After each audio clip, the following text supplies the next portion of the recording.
তো এখন তোমার আর্থিক অবস্থা কি, মানে যে আর্থিক অবস্থার জন্য তোমার নাম্বারগুলো দেয়া হলো, কি অবস্থা টোটাল? হ্যাঁ, কাগজ দেখি বলো, সমস্যা নেই। ভাইয়া মোট পরিমাণ। আসসালামু আলাইকুম প্রিয় দর্শক এবং শ্রোতা, ভালো আছেন আশা করি। বরাবরের মতোই দোয়া এবং শুভকামনা জানিয়ে শুরু করছি একটা আপডেট ভিডিও। আপডেট শুনলেই সবাই আসলে অপেক্ষায় থাকে, না জানি আপন ঠিকানার কোনো আপডেট ভিডিও আসলো কিনা। জি, আপন ঠিকানা বলেন, জীবন গল্প বলেন, কিংবা ব্র্যান্ডিং বাংলাদেশ বলেন, যেই এপিসোডটি আপডেট ডিমান্ড করে, মানে এই গল্পটি প্রচার করার পরে পরবর্তীতে কি ঘটনা ঘটলো সেটাকে আমরা আপডেট বলি। সেটা প্রত্যেকটা আপডেটই কিন্তু আমাদের কাছে সমান গুরুত্বপূর্ণ। আপনাদের মনে আছে কিনা আমি জানি না, একটা গল্প প্রচার করা হয়েছিল, এটা হচ্ছে 6 জুলাই 2021 সাল, এবং জি 6 জুলাই, অর্থাৎ এই মাসের 6 তারিখে, এবং এটা ছিল লাইফের 12 নম্বর এপিসোড। আমাদের যিনি গেস্ট ছিলেন ওর নাম ছিল সেতু। সেতু এই মুহূর্তে আমার সামনে আছে। সেতু, আমার গল্প যতটুকু মনে আছে আমি একটু যদি রিপিট করি, সাধারণত আমার মনে থাকে খুব কম, কিন্তু তোমার গল্পটা আমি অনেক দিন ধরে তোমাকে হোয়াটসঅ্যাপে রেখেছি, যেটা আমি আমার গল্পেও বলেছিলাম। যে আমি একটু প্রেক্ষাপটটা আপনাদেরকে বলি, তাহলে বিষয়টা একটু ক্লিয়ার হয়ে যাবে। তুমি আমার সন্ধান পেয়েছিলা কি, মানে তুমি কোথায় গিয়েছিলা, কিভাবে আমার সাথে যোগাযোগ করলা, এটা একটু বলো। প্রথমে একদম আমার কাছে আসার ব্যাপারে প্রাথমিকভাবে তুমি যোগাযোগটা কিভাবে করছিলা? মেইলের মাধ্যমে নাকি সরাসরি আমার অফিসে চলে আসছে? মেইলের মাধ্যমে। মেইলের মাধ্যমে। তারপরে আমরা তোমার সাথে যোগাযোগ করি। যোগাযোগ করার পরে তোমাকে আমি অফিসে আসতে বলি। আসার পরে আমি একবার তোমার সাথে কথা বলি। তখন বোধহয় তোমার আম্মুকে আমি টেস্ট করেছিলাম গল্প বলার জন্য বা কিছু একটা, এবং করার পরে তোমাকে আমি বলি যে না, আমার কাছে স্যাটিসফাইড মনে হচ্ছে না, গল্পটা প্রচার করার মতো না। আপনারা এগুলো একটু শুনে নেন, তাহলে আপনাদের খুব কাজে লাগবে।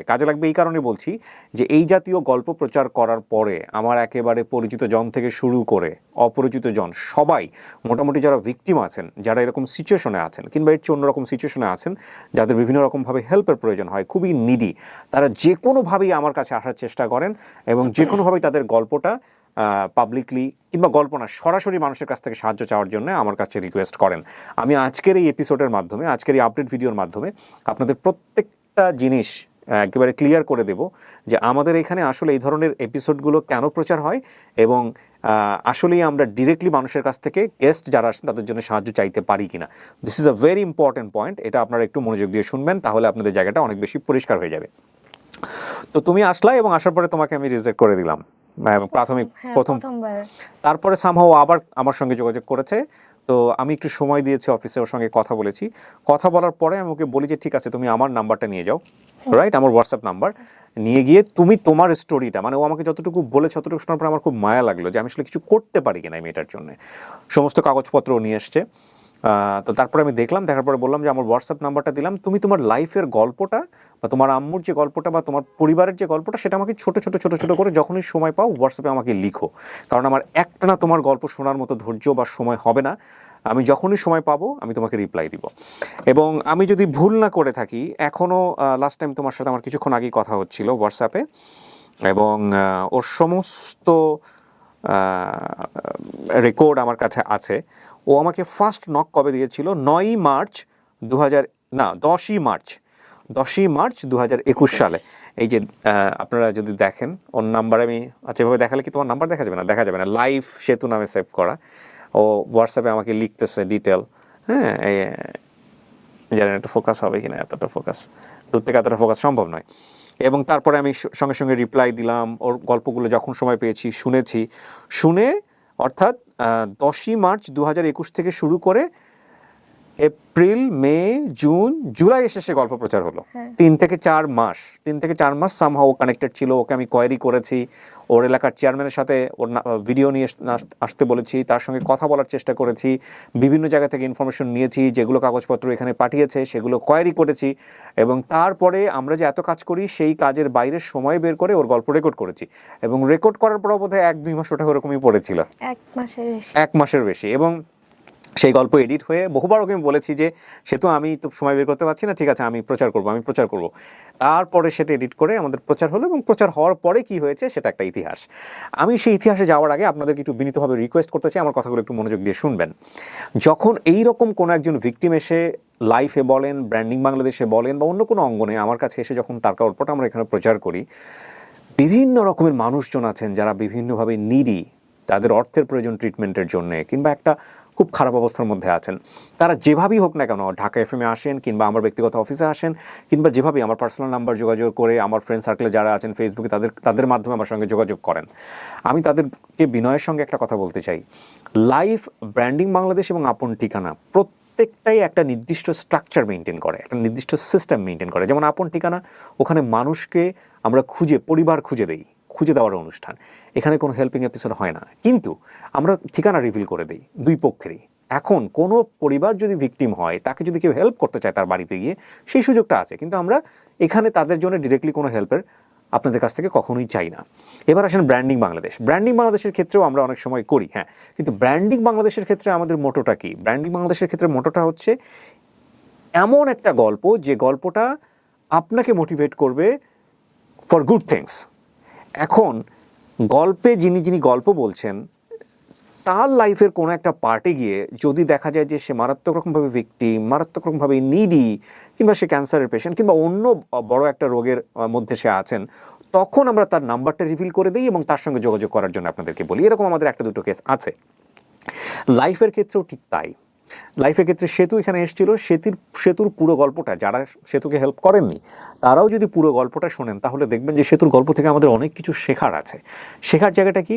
যে আমরা কখনো বিপদে পিছপা হব না। যত কষ্টই আমাদের আসুক না কেন, আমাদেরকে হাল শক্ত করে ধরে রাখতে হবে। এবং এত বিপদের মধ্যেও, এত কষ্টের মধ্যেও একজন মানুষ যে বেঁচে থাকার স্বপ্ন দেখে, সেটা ওর কাছ থেকে অনেক বড় একটা শিক্ষা। এখন গল্পের একটা পর্যায়ে গিয়ে আমরা জানতে পারলাম যে সেতু ব্লাড ক্যান্সার আক্রান্ত। এখন আমরা সেতুর সঙ্গে যোগাযোগ করার রাস্তাটা ওপেন করে দিয়েছি, যদি কেউ হেল্প করতে চান তাহলে আপনারা হেল্প করবেন। তাহলে আপনারা দেখেন এই যে তিন ধরনের গল্প আপনাদের কাছে studio of creative arts limited নিয়ে এসছে, তিনটাই কিন্তু মানুষের লাইফ স্টোরি, তিনটা ক্যাটাগরিতে। এবং এই তিনটা ক্যাটাগরির কোনো ক্যাটাগরিতেই আমরা কখনোই কোনো ভিকটিম, যিনি একেবারে তার লাইফে হয়তো আমরা এমন গল্প আছে যেটা প্রচারযোগ্য না, কিংবা গল্পটা হয়তো তিনি ভালোভাবে বলতে পারেন না, তার সরাসরি মানুষের কাছ থেকে অর্থ সাহায্য প্রয়োজন, এই রকম কোনো গেস্টকে আমার এন্টায়ার ক্যারিয়ারে, শুধুমাত্র করোনার সময় আমি একটা পেশেন্ট করেছিলাম, জান্নাত, আমার মনে আছে, তখন 2020 সালের গল্প। সেই জান্নাত এখন ভালো আছে, আমি জান্নাতকে নিয়েও একটা আপডেট করার চেষ্টা করছি। এছাড়া আমি আজ পর্যন্ত, এবং জান্নাতকেও করা হয়েছিল, তাও এটা স্টুডিওতে নিয়ে এসে না, এটা হয়েছিল ভিডিও কলের মাধ্যমে। ওরা ভিডিও পাঠিয়েছিল, আমি কথাবার্তা বলে সেটা রেকর্ড করে আপনাদের সামনে ছেড়েছিলাম। সম্ভব হলে আমি ওকে স্টুডিওতে নিয়ে আসতাম। তো আমি বলতে চাচ্ছি এটাই, যে সরাসরি অর্থ সাহায্য চাওয়া এই জাতীয় কোনোই এপিসোড কখনোই আমার এন্ড থেকে কখনো করা হয় না। আইদার ওই গল্পের মধ্যে প্রচারযোগ্য যে স্ট্রাকচারটা সেটা থাকতে হবে। আমি জিনিসটা একটু ক্লিয়ার করছি আপনাদেরকে, যে না, এই গল্পটা প্রচার করলে মানুষ এই গল্প থেকে কিছু শিখতে পারে, সেটা হেল্পের বাইরে। এই ক্যাটাগরিতে না পড়লে আমরা কখনোই সে গল্প প্রচার করতে পারি না। আমরা সরাসরি মানুষের কাছে হাত সাহায্য চাওয়ার জন্য যে সিস্টেম, সেটা আমরা করি না বা আমরা করতে পারি না। আর দ্বিতীয়ত যে বিষয়টা, কোনো সাহায্য যদি কারো প্রয়োজন হয় এখানে আসার পরে, সেটা যে কোনো গল্পই হোক না কেন, গল্পের জায়গা থেকে যদি সেটা প্রচারযোগ্য হয়, তাহলে আমরা সবসময় চেষ্টা করি যে যিনি সাহায্য করবেন এবং যিনি সাহায্য নেবেন তার সঙ্গে যোগাযোগ করে দেওয়ার। আমরা কোনোভাবেই সেখানে অন্য কোনো পন্থা রাখি না, যে পন্থায় হলো তৃতীয় পক্ষের মাধ্যমে তাদের কাছ থেকে সাহায্যটা পৌঁছবে। অর্থাৎ আপনি তার সঙ্গে কথা বলেন, তার জায়গাটা আপনারা কোয়ারি করেন, ইনক্লুডিং আমরা এই কথাটা বলে দিই যে আমরা যতটুকু কোয়ারি করেছি, যতটুকু জেনেছি, আমাদের জানার মধ্যেও ভুল থাকতে পারে, কারণ আমরা সরজমিন ইনভেস্টিগেট করিনি। পেপার দেখেছি, চেয়ারম্যানের সঙ্গে কথা বলেছি, বাবার এলাকার রিপ্রেজেন্টেটিভ সঙ্গে কথা বলেছি, সমস্ত কিছু জেনে শুনে আমরা এখানে উপস্থাপন করলাম উইথ ডিটেল অ্যাড্রেস।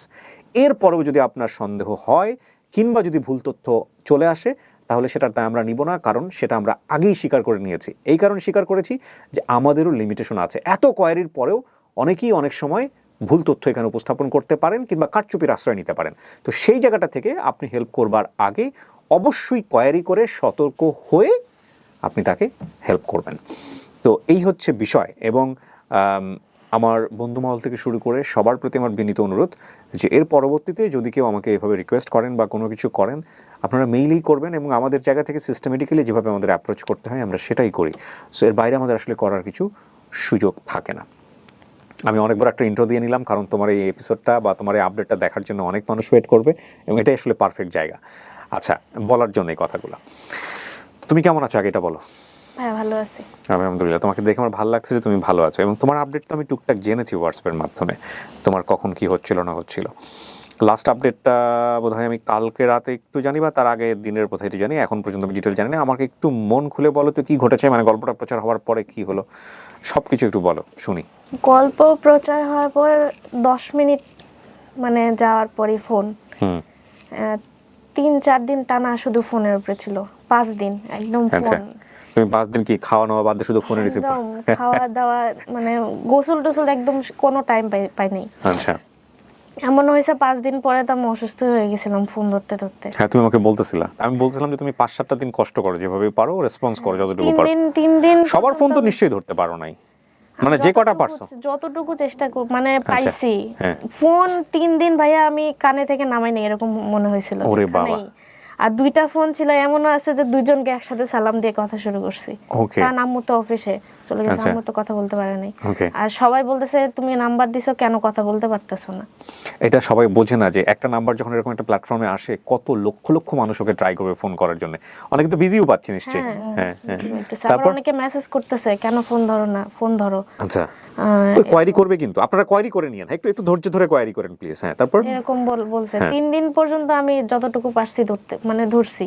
ওকে, তারপরে একটু অসুস্থ হয়ে গেছি, পরে আম্মু 2 দিনের ছুটি নিছিল, আপনি কথা বলেছেন না? পরে আচ্ছা আম্মু কথা বলছে। আমি আচ্ছা। 3 দিন পরে একদমই অসুস্থ হয়ে গেছিলাম, কথা আর বলতে পারতেছিলাম না, এরকম আচ্ছা। অবস্থা। মানে গলাটা একদম বসে। তোমার এই যে এলাকার যিনি চেয়ারম্যান মাসুদ সাহেব, উনি জানতেন যে গল্পটা প্রচার হয়েছে? ওনার সঙ্গে কথা হয়েছে? ওনাকে বলা হয়েছে। আচ্ছা, ওনাকে বলা হয়েছে।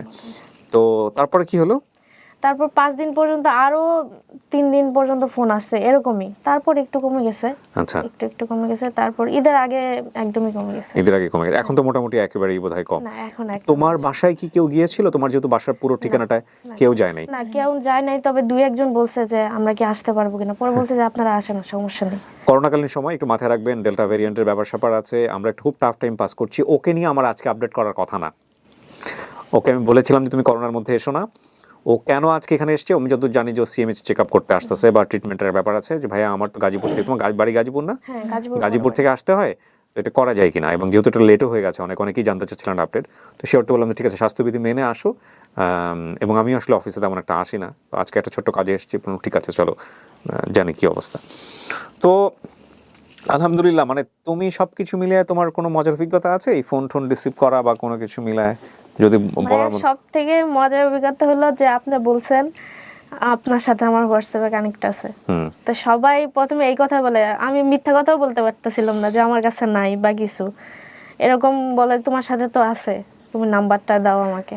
আচ্ছা, তারপর মানে ম্যাক্সিমাম কল এইটা তোমার সাথে হোয়াটসঅ্যাপে কানেক্ট আছে। আবার এমন আচ্ছা, এই নাম্বারটা চাইয়ে তো আপনাদের কোনো লাভ নাই, কারণ আমি তো এই নাম্বারটা আমি দিব না, এবং ও দিলেও তো আমি রিসিভ করবো না। এটা তো আপনাদের বোঝার বিষয়। আপনারা বারবার অনেকেই ট্রাই করেন আমার নাম্বারটা রিচ করা, এটা কোনো ব্যাপারই না। এটা বাংলাদেশের গণমাধ্যমে কাজ করেন আমার ভাই ব্রাদার, সবার কাছে আমার ব্যক্তিগত নাম্বার আছে। তো এটা নিয়ে আসলে আমাকে নক করে লাভটা কী হবে? আমি তো সব যারা নক করেন তাদেরকে তো আমি একই কথা বলি যে ভাই প্লিজ মেইল করেন, আমার জায়গা থেকে যদি গল্পটা প্রচারযোগ্য হয়, আমাদের অফিসিয়ালি যদি এটা পারমিট করে, আমরা যোগাযোগ করবো। আর 2 নম্বর হচ্ছে, ওকে হোয়াটসঅ্যাপের নাম্বারটা দেওয়ার পেছনের অন্যতম কারণটা হচ্ছে, ওর সঙ্গে যখন আমার সেকেন্ড ডেতে অফিসে কথা হয়, ওর স্টোরিটা আমি যখন জানি, ব্যক্তিগতভাবে আমার নিজের খুব কষ্ট লেগেছিল যে এই মেয়েটার জন্য আমি কিছু করতে পারবো না, এ তো অকুল পাথারে আছে। তখন আমার মনে হলো যে ও তো সামহাও যদি আবার মেইল করে কমিউনিকেট করে, সেক্ষেত্রে আমি একটু ঝলক দেখতে পাচ্ছিলাম যে স্টোরিটা প্রচার করার মতো। তো আমি বললাম যে ঠিক আছে, তুমি নাম্বারটা নিয়ে যদি মাঝে মাঝে আমাকে হোয়াটসঅ্যাপ করে আমাকে জানাও। আর আমি আপনাদের কাছে with the name of almighty Allah সর্বোচ্চ ট্রান্সপারেন্ট থাকার চেষ্টা করি, নাইলে আমি হোয়াটসঅ্যাপের বিষয়টা বাদও দিতে পারতাম, রাইট? সো সর্বোচ্চ ট্রান্সপারেন্ট থাকার চেষ্টা করি। এখানে এই হোয়াটসঅ্যাপের কথাটা এই কারণেই এসছে যে 4টা মাস ধরে আমি ওকে কোয়ারি করেছি, 4টা মাস ধরে 5টা মাস ধরে আমি ওকে পেন্ডিং রেখেছি, এবং তারপরেও আমি বলেছি আমি সরজমিনে ইনভেস্টিগেট করিনি। আপনারা ইনভেস্টিগেট করেন, আপনারা জানেন, কারণ আমি কাজ করতে গিয়ে সবসময় বলি, এবং আমার ডিসক্লেইমারগুলোতে থাকে, দেখবেন প্রত্যেকটা স্টোরি ডিসক্লেইমারগুলোতে থাকে, এটার মধ্যে ইরোড থাকার সম্ভাবনা আছে, এটা শতভাগ নিখুঁত না, এটার মধ্যে ঝামেলা থাকার সম্ভাবনা আছে, স্টোরি ক্যান বি ম্যানিপুলেটেড, এটা একটা বলা হয় সবসময়। তো আমার যদি ভুল ধরিয়ে দিতে পারেন আপনারা, আমি একেবারে কৃতজ্ঞ চিত্তে, আমি মানে ভুল মেনে নিয়ে আমি ক্ষমা চেতে রাজি আছি সবসময়ের জন্য, সেটা আমি রেডি সবসময়ের জন্য। তো সেই জায়গাটা থেকে আমি ওকে বলেছিলাম যে অনেকদিন ধরে আমি কোয়ারি করেছি, সেই জন্য আমি বলছিলাম যে আমি হোয়াটসঅ্যাপ নাম্বারটা দিয়েছিলাম ওকে। হ্যাঁ বলো, তারপরে তারপর অনেকে বকাটাও দিয়েছে, ভয়ও দেখিয়েছে, এটা খুব বাজে অভ্যাস। তোমার আমি হ্যাকার এরকম হ্যাকার তোমার যে কোন তোমার ফোনেই তো নাম্বার আছে, তোমার হোয়াটসঅ্যাপ আমি হ্যাক করে ফেলবো। আমি কিছু আর বলি না, কাটে দিতাম ফোন। আচ্ছা ঠিক আছে, এগুলো তো আমি বলেছি তোমাকে যে বিভিন্ন রকমের কল আসবে, ভালো মন্দ সব কিছু মিলিয়ে। তারপরে কি হলো? তারপর ভাইয়া অনেক, সব থেকে যেটা বেশি সেটা হলো মানুষের দোয়া। এমনও আছে অনেক মানুষ আমারে ফোন দিয়ে কাঁদছে, মানে আমার কোনো কথা বলতে পারে নাই, আমাকে ফোন দিয়ে যে মানে কাঁদছে, ওরা শুধু কাঁদছে, কোনো কথা বলতে পারে না। এমনও বলছে যে আমি কাইটে ফোন দিতেছি তোমাকে আরেকবার। ওকে, মানে মানে সে কান্না কন্ট্রোল করতে পারছে না। কন্ট্রোল করতে পারে না। আবার সব থেকে বেশি ফোন পাইছি যাদের বাবা নাই, যাদের মা নাই, যাদের ক্যান্সার, ওই সামহাউ ওই ফিলটা করতে পারছে। চিন্তা করতে পারছে। বাবা নাই যাদের, তাদের ফোনে আমি বেশি পাইছি। আর তারা এমন একজন নাই যে কান্না ছাড়া আমার সাথে কথা বলছে, বলছে আমার বাবা এরকম, মানে সবাই সবার বাবার গল্পটা আমার কাছে বলছে। আচ্ছা, দেশের বাইরে থেকে ফোন আসছে? হ্যাঁ, দেশের বাইরে থেকে সব থেকে বেশি ফোন আসছে আমার যা মনে হয়। দেশের বাইরে থেকে এই মালয়েশিয়া, তারপর ইতালি, দুবাই, সৌদি আরব, লন্ডন, এগুলা থেকে। আরো আরো আছে, আমার মনে নাই, সব মনে নাই। তো এই ফোন টোন দিয়ে আলটিমেটলি তুমি কি মানে বিশ্বাস করতে পারছিলা যে তোমার এই গল্পটা প্রচার হওয়ার পরে তোমার একটা ব্যবস্থা হয়ে যাবে? বা আমি জানি না এখন পর্যন্ত কি জানি, কিন্তু আপনাদের জন্য বলছি যে আসলে ইন ডিটেইল অথবা ওর মুখ থেকেই শুনবো যে একটা বড় কিছু হতে পারে, এরকম চিন্তা ভাবনা ছিল আগে থেকে? একটু ছিল, প্রথম মানে ভয় করতেছিল যে কিছু হয় কি না। আচ্ছা, অর্থ নিয়ে ভয় পাচ্ছিলা? মানে ওর ব্যাপারটা হচ্ছে প্রোটেকশনের জায়গাটা ভয় পাইছিলাম। আমি সবসময় বলতেছিলাম না যে তুমি যাই পাও তোমার ব্যাংকে গিয়ে তোমার আম্মুর অ্যাকাউন্টে রাখো, যাতে করে কোনো সমস্যা না হয়। হ্যাঁ, আমি এই জন্য ওই দিন, মানে আগে কিন্তু আপডেট নেওয়ার কথা ছিল, ওই দিন আমি ভয় পাইছিলাম যে আমি তো। আচ্ছা, এখানে একটা কথা বলি, ও মাঝখানে ঈদের আগে আমি যখন আপডেট ভিডিওগুলো করছিলাম আপন ঠিকানার, সেই মুহূর্তে ওর একটা দিন ওর একটা ডেট দেয়া ছিল, কিন্তু ও আমাকে যেটা বললো যে ভাই আমি ভয় পাচ্ছি। মানে ভয় পাচ্ছ কেন? বলছে ভাই আমরা মোবাইল নিয়ে আসতে হবে, মোবাইলে তো টাকা মানে আছে এবং এগুলো ক্যাশ আউট করা হয় নাই, এগুলো ব্যাংকে এখনো জমা করেন। তোমার ঠিক আছে, তোমার আসার দরকার নেই, তুমি আগে ক্যাশ আউট করে ব্যাংকে জমা দাও, তুমি আগে সেফ হও, তারপরে তুমি আসো, কারণ ওকে গাজীপুর থেকে আসতে গেলে যে কোনো দুর্ঘটনাই ঘটতে পারে, রাইট? আমি এটাই তো বলতেছিলাম। হ্যাঁ, তারপর সব এখন সব ব্যাংকে জমা করে, মানে এখন যদি আমাকেও ইয়া করে পাবে না। আর আম্মুর নামে ব্যাংক অ্যাকাউন্ট আলহামদুলিল্লাহ সেফ, একদম সেফ। তো এখন তারপর সবাই ফোন দিছে, সবাই ফোন দেওয়ার পর আরো একটা জিনিসের ইয়া হয়েছে, ওই বিকাশ নাম্বার ছিল 2টা, সবাই বিকাশেই পাঠাইতে চাইছে, মানে কেউ নগদে বাইরে থেকে বিকাশে পাঠানো হয়, ওই ব্যাংকের মাধ্যমে পাঠানো হয়। ওদের একটা ইয়া তো আছে। ওই আমার বিকাশের লিমিট শেষ হয়ে গেছে। তো লিমিট শেষ হয়ে গেছে, সবাই বলছে তাহলে তো তোমার টাকা হয়ে গেছে, লিমিট যেহেতু শেষ। আচ্ছা, আইডিয়া নাই আসলে বিকাশের লিমিট কিন্তু খুব একটা বড় না, ওর ডিমান্ডের জায়গা। হ্যাঁ, তো সবাইকে আমাকে বুঝাইতে হয়েছে যে না, এটা 5 জন এত দিলেই লিমিট শেষ হয়ে যায়, এরকম করে বুঝাইতে হয়েছে। অনেকে ভাবছে যে না আমি সেতু না, আমি অন্য কেউ, এরকম ভাবছে সবাই। আবার যারা দিছে তারা বেশি একটা কোয়ারি করে নাই। এটা আমি সবাইকে বলি, যারা আসলে দান করে এটা তো আসলে আল্লাহকে খুশি করার জন্য করে, সো ওরা আসলে বেশি কোয়ারি করে। এমনও আছে পরিচয় দেন নাই আমাকে, নামও বলে নাই। আমি নাম জিজ্ঞেস করছি যে আপনার নাম কি বা কোথা থেকে ফোন দিচ্ছেন, বলে যে সেটা তোমার জানা লাগবে না, আমি যেখানেই থাকি তোমার জন্য দোয়া করতেছি সব সময়। বিউটিফুল। সো খালি তুমি অ্যামাউন্টটা পেয়েছো কিনা তুমি আমাকে নিশ্চিত করো। হ্যাঁ, নিশ্চিত করো। এই অভিজ্ঞতাগুলো আমার জন্য নতুন না, তোমার জন্য নতুন, কারণ আমার এই অনুষ্ঠানের মাধ্যমে, রেডিও কেন্দ্রিক অনুষ্ঠানের মাধ্যমে এরকম অগণিত মানুষকে, আমার মেমোরিতে নাই, অগণিত মানুষকে আমি আল্লাহর রহমতে হেল্প করেছি। এবং আপনার মনে আছে কিনা একজন রিক্সাওয়ালা এসেছিল, ওর নামটা আমার মনে, তোমার মনে আছে নামটা? তোমার ওয়াসিমের দোতলা বাড়ি হয়েছে, দোতলা বাড়ি কমপ্লিট হয়েছে কিনা আমি জানি না। যখন লাস্ট আপডেটটা দেয় তখনও বলেছিল যে আমি দোতলা ভিড় দিয়ে করতেছি, আমি জানি না, লাস্ট ওয়াসিমের সঙ্গে আমার যোগাযোগ নাই।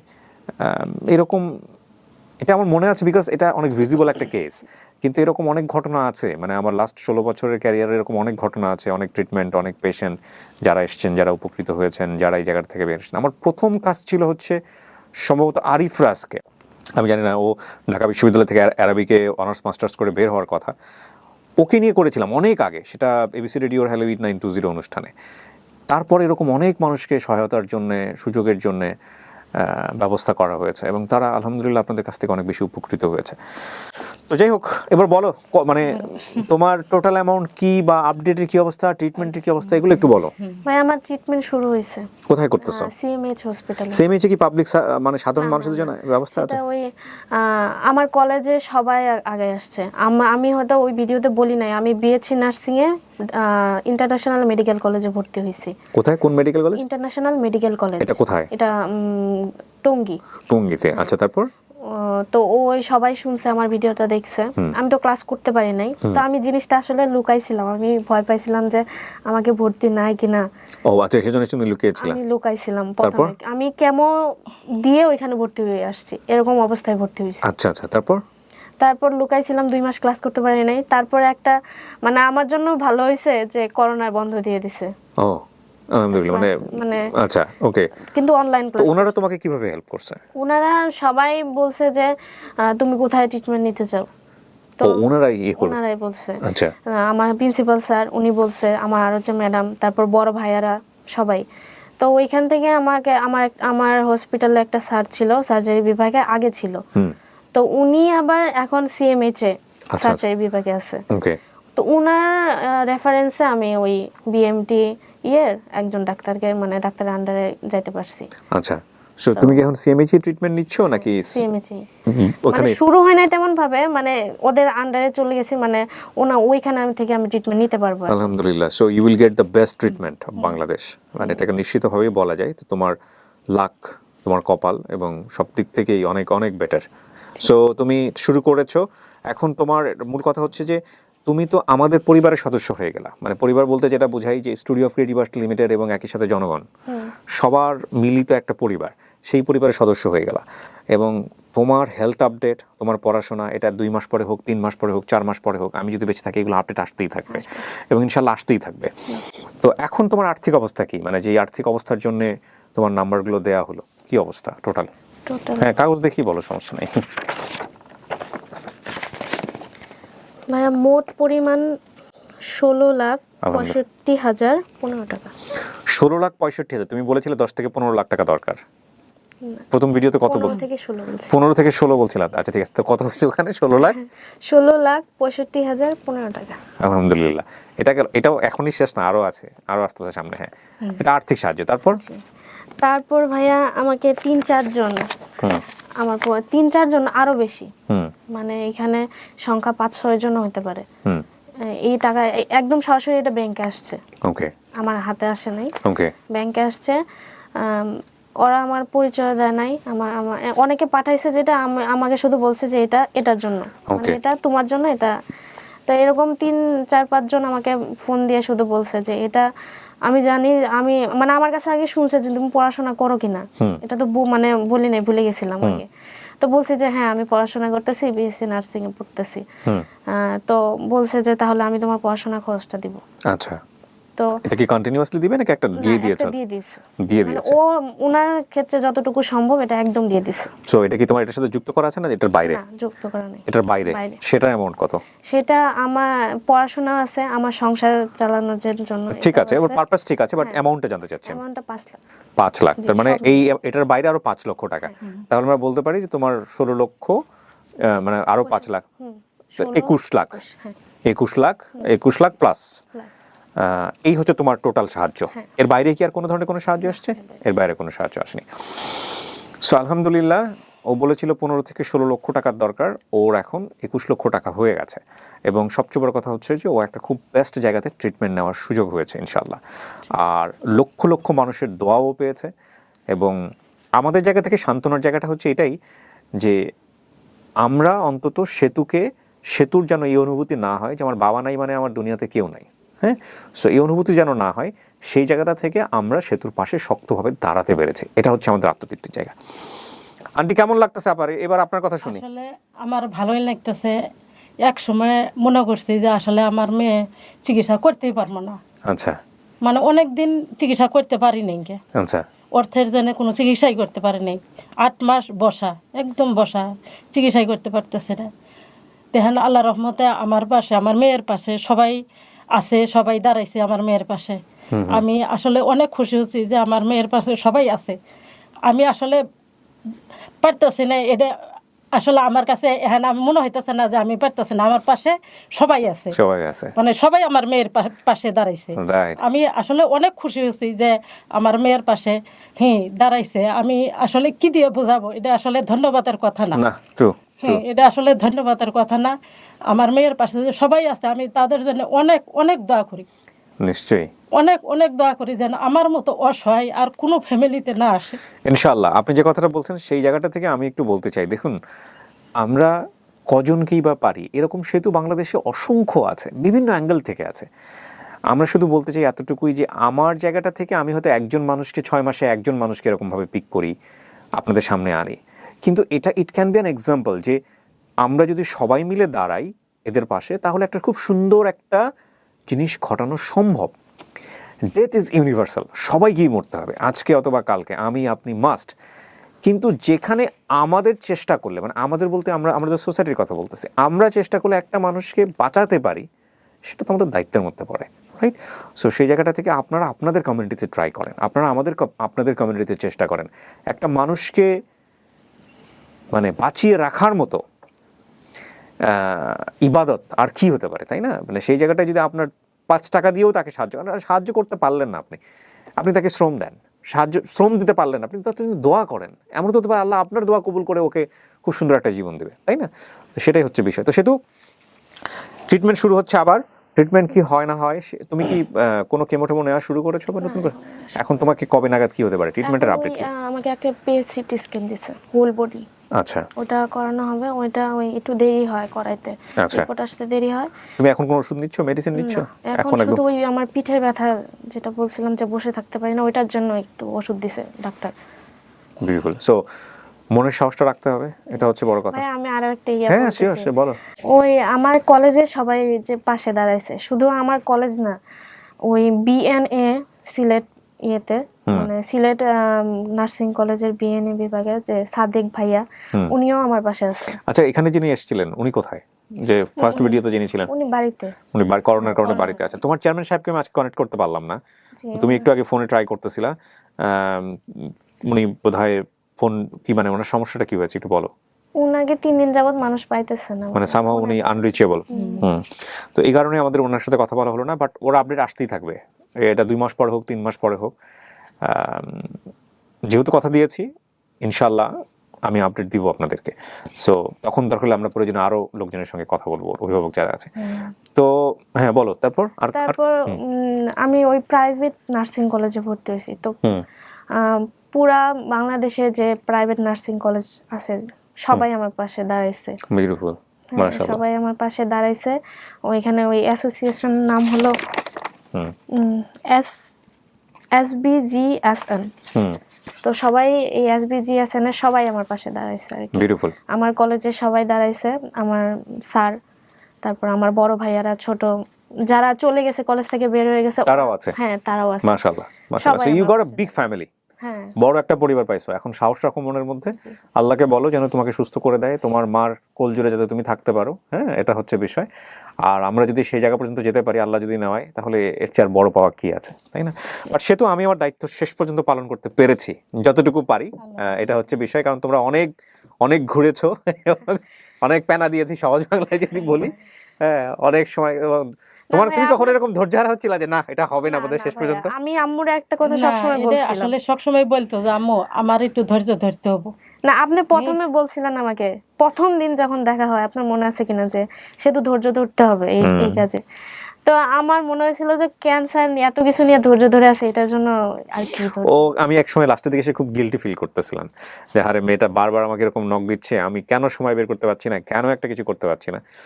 তো আসলে সত্য কথা বলতে যেটা হচ্ছে যে ভিডিওগুলো রেকর্ড করা বলেন, এডিট করা বলেন, প্রচার করা বলেন, it's like one man army.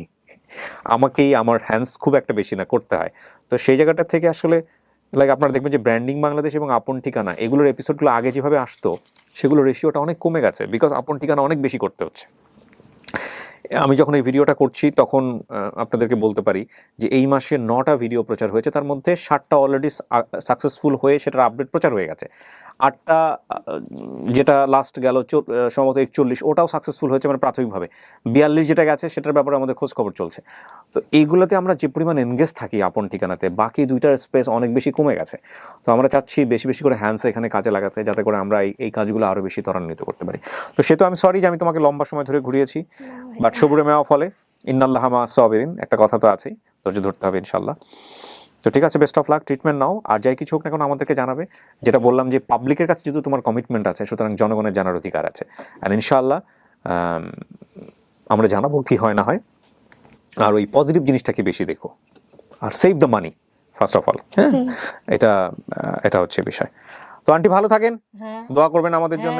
আপনার জন্য আসলে, আমার জন্য নাই, যারা যারা হেল্প করেছে আমার জন্য করবেন ইনশাআল্লাহ। তাদের জন্য আমি আসলে অনেক দোয়া, আমি নামাজ পড়ছি আর দোয়া করছি যে আসলে আমার মেয়ের কেউ আসিল না, না আল্লাহ তো আছে। হ্যাঁ আল্লাহ আছে, আল্লাহ তাদের উপরে রহমত করছে, আমার মেয়ের পাশে সবাই দাঁড়াইছে, রাইট। সবাই দাঁড়াইছে। আজকে আমি আসলে নামাজ পড়ছি আর মনে করছি যে আমার পাশে আসলে কেউ আসছিল না, আমি যখন মানে এত অসহায় আছিলাম, তে আমার মেয়ের পিছনে যে মেয়ের পাশে যে এতগুলো লোক, মানে এখন এত লোক আমার মেয়ের সাপোর্টে বা মোবাইল করতেছে সমানে, হ্যাঁ সমানে ইয়া করতেছে, আমার এত খুশি লাগছে যে আজকে আমি আসলে আমার মেয়ে কোথায় আছে, এক সময় কেউ আসছিল না। রাইট, ইনশাআল্লাহ ইনশাআল্লাহ আমরা সবাই আছি আপনাদের সাথে। হ্যাঁ, তো ঠিক আছে, আজকে জি আসলে অনেক দোয়া করি আমি, হ্যাঁ আনের ফ্যামিলির জন্য। আনে আসলে অনেক একজন মানে ইয়া মানুষ, আমি আসলে ভাই অনেক আপনাকে দোয়া সবাই করি। সবাই সালাম জানাইছে হ্যাঁ, আপনাকে। ওয়ালাইকুম আসসালাম ওয়া রাহমাতুল্লাহ। তারপর আপনার ইউনিভার্সিটির অনেকে আমাকে ফোন দিছে, ঢাকা ইউনিভার্সিটি থেকে। আচ্ছা, ঢাকা ইউনিভার্সিটি অনেকে ফোন দিছে যে হ্যাঁ আমি তো চিনি, আমার ছোট ভাই ছিল। ঠিক আছে, আমরা যাই হোক শেষ করি আজকের মতো। সেতু ভালো থাকো। আর প্রিয় দর্শক এবং শ্রোতা, আপনাদের সবাইকে বিনীতভাবে রিকোয়েস্ট করতে চাই, আপনারা অনেকেই এই এপিসোড দেখে আমার সঙ্গে বিভিন্নভাবে কানেক্ট হওয়ার চেষ্টা করবেন, সেতুর মতো অনেকেই হয়তো আসার চেষ্টা করবেন। আমি তাদেরকে বিনীতভাবে রিকোয়েস্ট করতে চাই, হেল্প টার্গেট করে আমরা কোনো গল্প প্রচার করি না। আমাদের টার্গেট হচ্ছে গল্পটা প্রচারযোগ্য কিনা, সেখানে যদি কারণ হেল্পের প্রয়োজন হয় তাহলে শুধুমাত্র সেটাই আমরা পোর্ট্রে করি। সো এটা আমাদের সিস্টেম, এই সিস্টেমের বাইরে আমরা যাই না বা যেতে পারি না, সেটা মাথায় রেখে আপনারা আমাদেরকে মেইল করবেন। এবং এর বাইরে আমাদের যাওয়ার কোনো সুযোগ নাই। আমরা ডিরেক্টলি কারো হেল্প প্রয়োজন সেজন্যে আমরা কাউকে নিয়ে এখানে ভিডিও বানাই না। This is not our system এবং this is not our organisation policy. এটা আমরা করতে পারি না। যদি করতে হয় বাংলাদেশের এরকম লক্ষ লক্ষ মানুষকে নিয়ে ভিডিও করতে হবে এবং সেটা আমাদের পক্ষ থেকে সম্ভব না। সো সেটা আপনারা বুঝবেন নিশ্চয়ই। আজকের মতো এখানেই শেষ করছি। সেতুর জন্য আপনারা সবাই দোয়া করবেন, আমরা আমাদের সবার জন্য দোয়া করি। আল্লাহ এই করোনার পরিস্থিতিতে আমাদের যে ডেল্টা ভ্যারিয়েন্ট নিয়ে সারা বাংলাদেশের খুব খারাপ অবস্থা, সেখান থেকে যেন আল্লাহ আমাদেরকে বের করে নিয়ে আসেন, খুব দ্রুত বের করে নিয়ে আসেন। শেষ করছি আজকের মতো। ভালো থাকুন সবাই। আসসালামু আলাইকুম।